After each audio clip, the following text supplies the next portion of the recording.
आणि आता एक शालेय शिक्षणासंदर्भातली एक महत्त्वाची बातमी आहे। केंद्र सरकारनं मोठा निर्णय घेत आता नापास विद्यार्थ्यांना थेट प्रमोट न करण्याचा निर्णय घेतलाय। म्हणजेच इयत्ता 5वी आणि 8वी मध्ये एखादा विद्यार्थी नापास झाला तर त्याला पुढच्या वर्गात प्रवेश दिला जाणार नाहीये। केंद्रानं आजपासून नो डिटेन्शन पॉलिसीला पूर्णविराम दिलाय। जे विद्यार्थी नापास होतील त्यांना 2 महिन्याच्या आत पुन्हा एकदा परीक्षेची संधी दिली जाईल। त्यानंतरही विद्यार्थी नापास झाला तर त्याला त्याच वर्गात शिकण्याची संधी मिळेल, पण पुढच्या वर्गात त्याला जाता येणार नाही।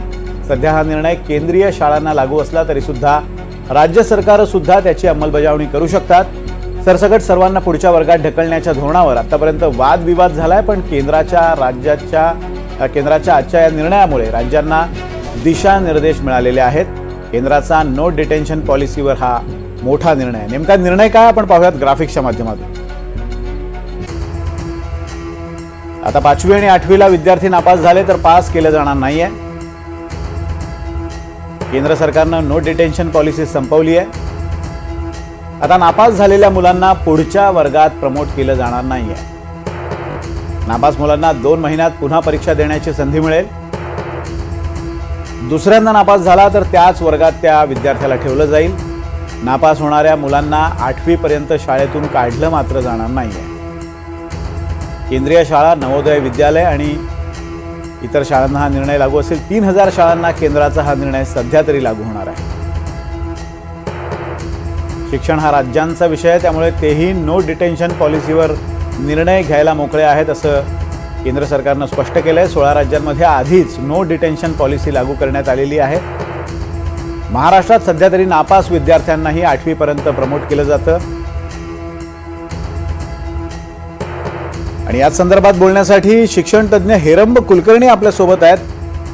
कुलकर्णी सर, हा जो निर्णय आहे या निर्णयाचं विश्लेषण तुम्ही कसं कराल? खरं तर आधी 8वी पर्यंत प्रमोट करण्याचा निर्णय राज्य सरकारने घेतला होता किंवा त्या धोरणाची अंमलबजावणी होत होती, यात काही त्रुटी होत्या का किंवा तो निर्णय कसा होता आणि आता केंद्राचा नवा निर्णय, त्या निर्णयाबद्दल काय वाटतंय? खरं तर नापास झाल्यामुळे मुलं आत्महत्या करतात याच्यापासून चर्चा सुरू होऊन विद्यार्थ्यांना नापास करू नये या मुद्द्यापर्यंत सरकार आलं आणि या आरटीई मध्ये आपण ही पॉलिसी घेतली की परीक्षेऐवजी विद्यार्थ्यांचं सातत्यपूर्ण मूल्यमापन व्हावं।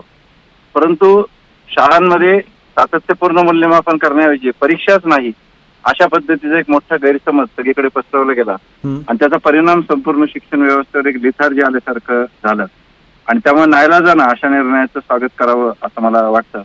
महाराष्ट्र सरकारने ऑलरेडी मागच्या वर्षीपासून 5वी आणि 8वीला आम्ही विद्यार्थ्यांना एक नापास करू आणि एक परीक्षेची संधी देऊ आणि 2 महिन्यांनी जर विद्यार्थी पास नाही झाले तर त्याच वर्गात ठेवलं जाईल असा आत्ताचा जो निर्णय तो महाराष्ट्र सरकारने मागच्या वर्षीच घेतलेला आहे।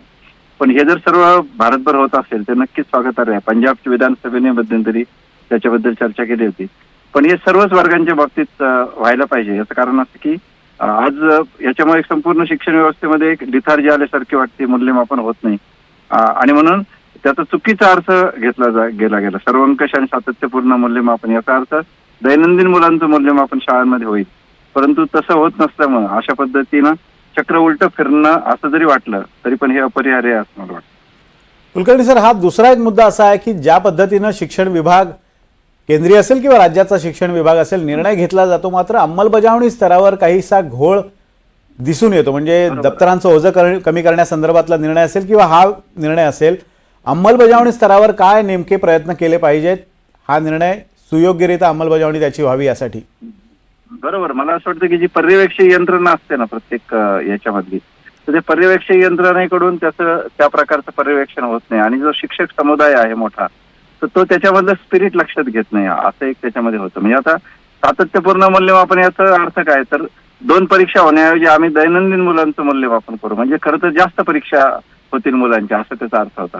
परंतु त्याचा अर्थ असा घेतला की मुलांना फक्त पुढे ढकलायचे आणि मग आपण शिकवण्यामध्ये तितक्या गांभीर्याने नाही आलं तरी असं केलं आणि पालकांमध्ये प्रचंड असंतोष त्याच्यातून निर्माण झाला। म्हणजे पंजाब विधानसभेमध्ये स्वतंत्र चर्चा होऊन अनेक राज्यामध्ये उलट त्याचा परिणाम झाला आणि म्हणून मला वाटतं की त्याचं स्पिरिट पोहोचत नाही आणि पर्यवेक्षक यंत्रणा त्याचं गांभीर्यपूर्वक हे करत नाही आणि सरकार पण त्याच्याकडे ज्या गांभीर्याने पाहायला पाहिजे। म्हणजे उलट वाचता आणि लिहिताना येणाऱ्या मुलांची संख्या प्रचंड वाढली।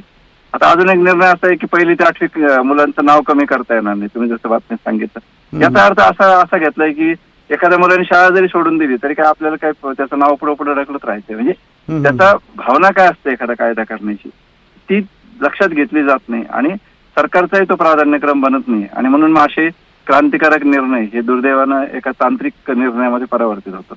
अगदी क्रांतिकारक निर्णय तांत्रिक निर्णयात परावर्तित होऊ नये यासाठी सुपरविजन लेवलला ती खबरदारी घेतली पाहिजे. धन्यवाद हेराम कुलकर्णी सर दिलेल्या अपडेट्सबद्दल आणि केलेल्या विश्लेषणाबद्दल.